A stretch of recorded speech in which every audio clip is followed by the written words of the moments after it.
Hey, what's up? What's going on? I want to say hashtag Missing DC Girls. I want to say please subscribe to my YouTube channel, Mary Jane.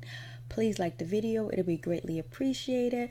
We are going to be talking about the challenge Invasion of the Champs, season 29, episode 11. Let's get into it. Corey and Carmella are making out. They're liking each other. They're getting it on. Carmella got a young boo thing with a strong back, and she's loving it. I'm loving it. I don't eat McDonald's though, so anyways.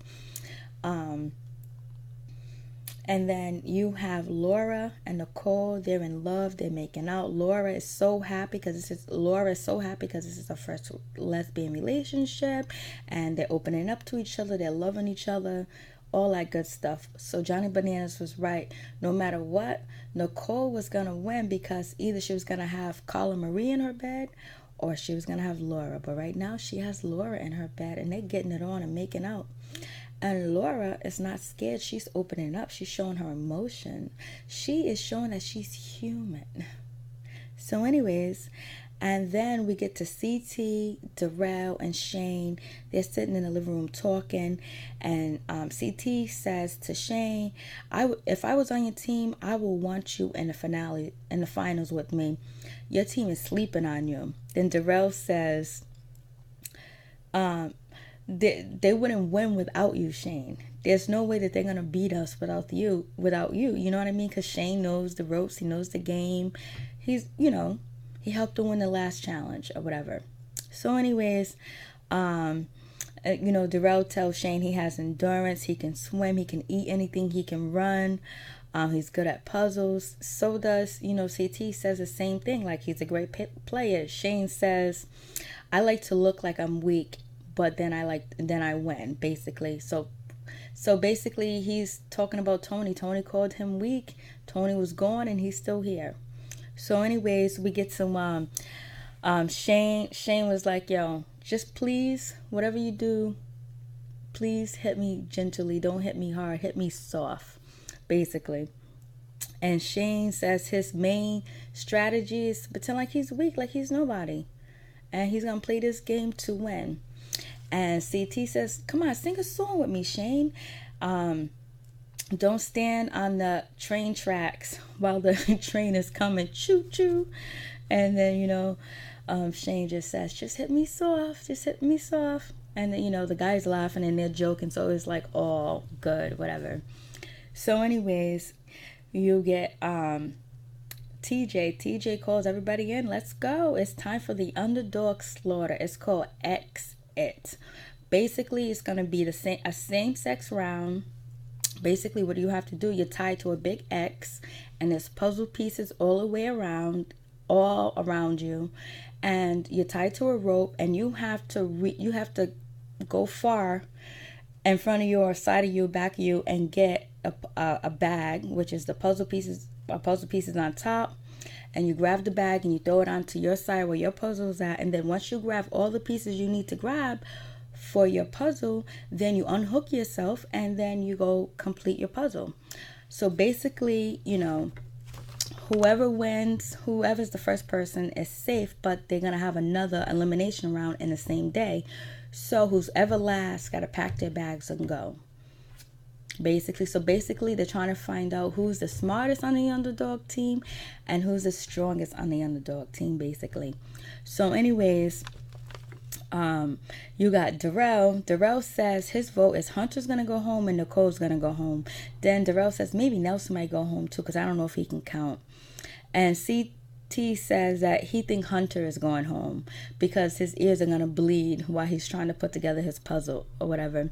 And then Laura says that she thinks Corey's going to go home and Nicole, her girlfriend, but Laura says it is what it is. I don't think she's that smart. So, and then Nicole says, I hope Laura's rooting for me. Well, she doesn't think you're that smart.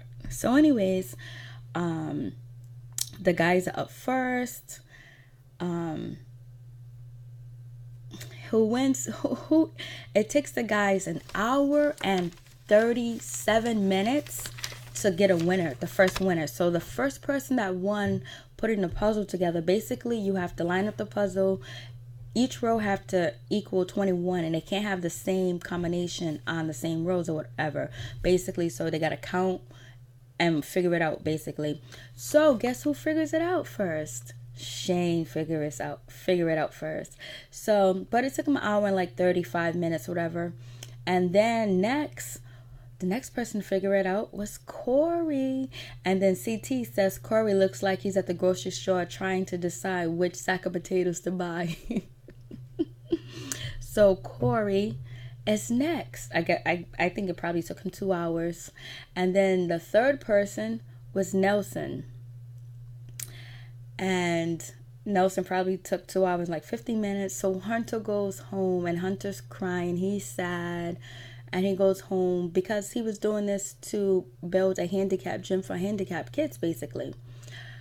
But the last episode, he said he can beat anybody, and he was bragging. Maybe he was just too overconfident.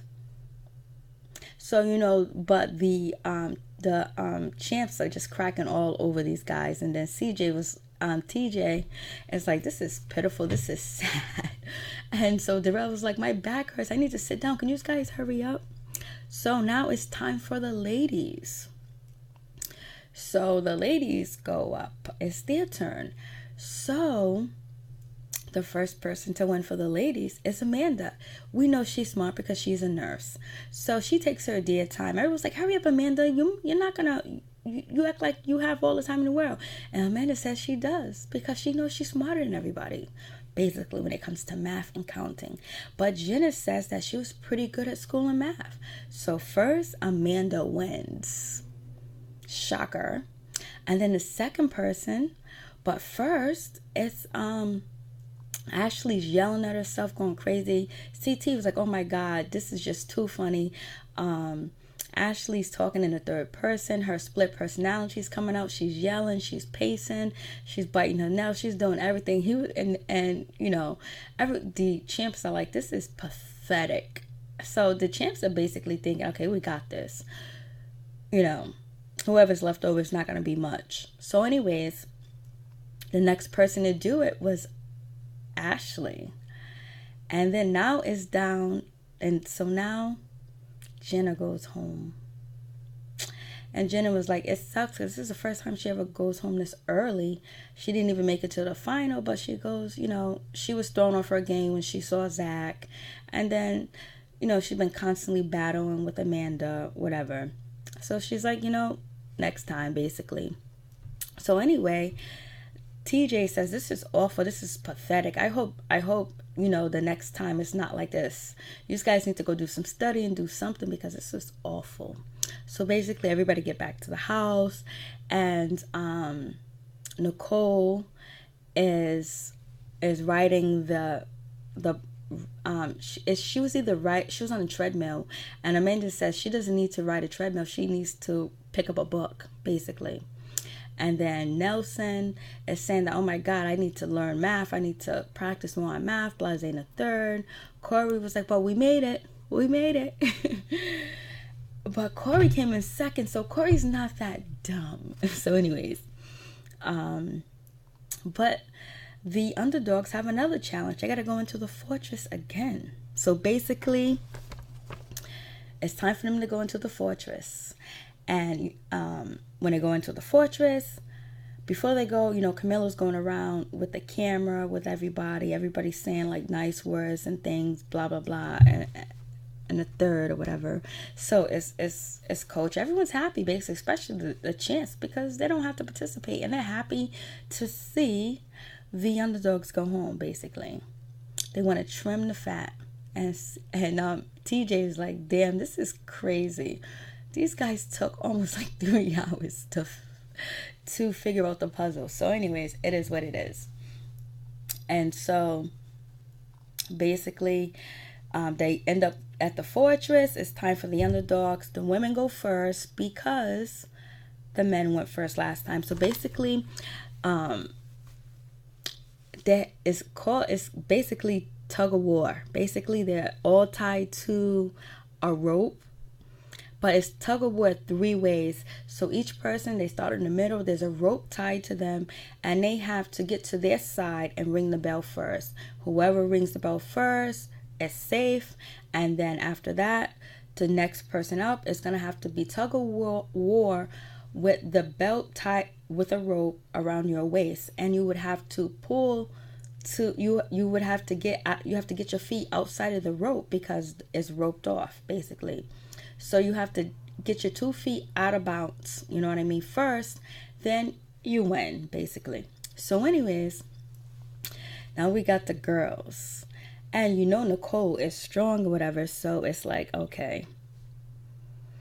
So the name of the game is Inside Out, basically. You got to get your ass out the ring, outside of the rope, basically. So the girls are screaming and yelling. They're pulling towards each other. It's Nicole, it's Ashley, and it's Amanda.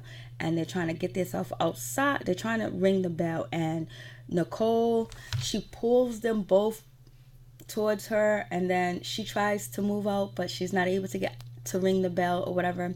So then Ashley screaming and yelling, and then her split personality comes out and she wins. She gets to hit the bell. So she pulled Nicole and Amanda.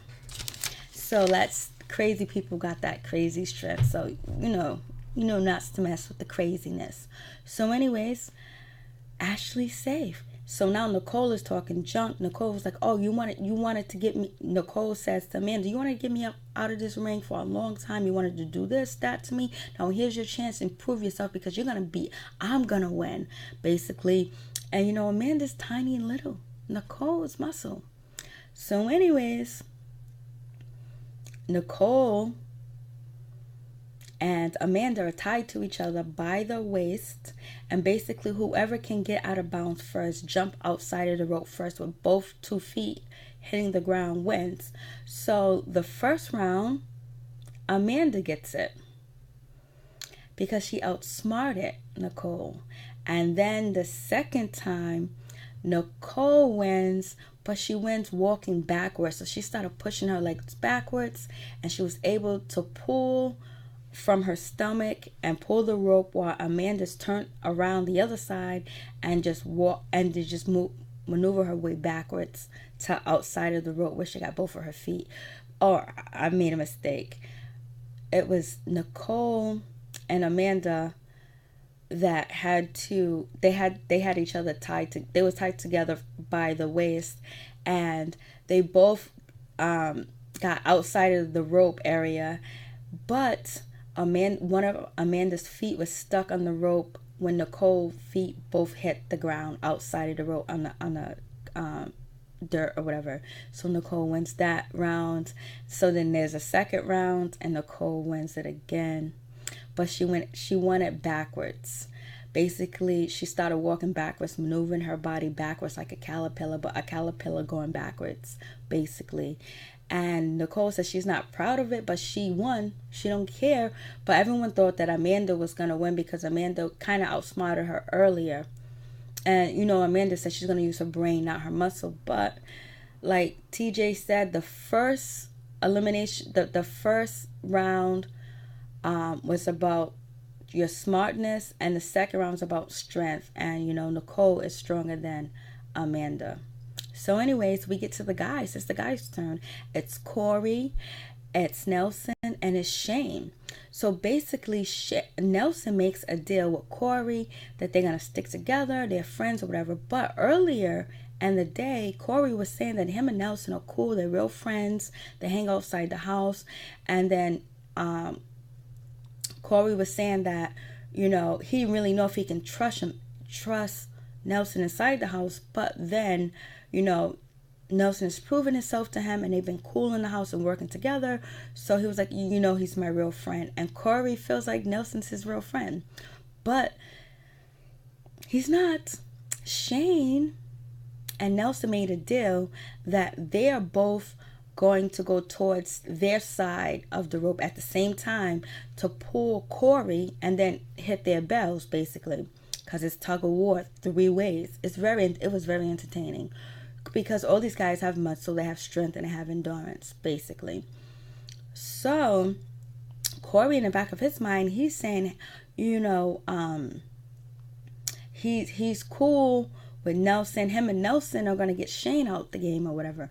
But it doesn't work that way. So now as the bell horn rings by TJ, Nelson and Shane go towards their area to drag Corey. But then after they do that, Nelson moves really fast and he hits the bell before anybody could hit the bell. And so basically Corey was like, yo, what's going on? Yo, we were supposed to work together. We were supposed to be a team. He was like, nah. Nelson was like, no, I'm sorry, whatever. It's about me. I'm trying to hit a win. And then Shane goes, you had to deal with me. Come on, let's mess up, Nelson. And so then, Corey feels real slated about it. So him and Nelson go at it, kind of like arguing back and forth. And then Shane says he's going to instigate the situation so Corey and Nelson can fight and one of them go home and Shane can be safe. Because he doesn't want to go to one-on-one combat with either Nelson or Corey. So basically he's using strategy in his head. And because Shane doesn't care. He doesn't even care that Nelson did that to him, but he's seeing an advantage if they go at it. So they both get into each other's face. They get close. We see a little shoving. So it looks like they might try to fight. It looks like Corey swung. And it looks like Nelson didn't swing. He kind of ducked. It looks like Nelson can't really defend himself physically in a battle, in a fight. So now we don't know. Now we have to wait till next week for this cliffhanger. Who do you want to go home? Who do you think should stay? Do you think they're really going to fight? Or are they going to fight and get sent home? Or MTV is going to let them fight? We'll see. And who do you believe is going to win between Nelson and Corey? I mean, them fighting, number one. But who do you think is going to win between Shane and Corey if they're able to go to round 2 and have the ropes tied around their waist and try to get out of bounds first? So you tell me. It was entertaining. I knew Nelson was a snake, but he was even more of a snake. And it's terrible, but it's entertaining. I didn't think I was going to be entertained after Banana left, because Banana starts all the drama. But so it's like, oh shit, I can't wait till next week. What's gonna happen? And Darrell's doing his part to entertain. Carmilla's doing her part, and Laura's doing her part. So is CT. So, and then Nelson being so messed up and shady, he's doing his part, and Ashley's doing her part being crazy. So you let me know. So #missing DC girls, please like and subscribe. It'll be greatly appreciated. Until next week.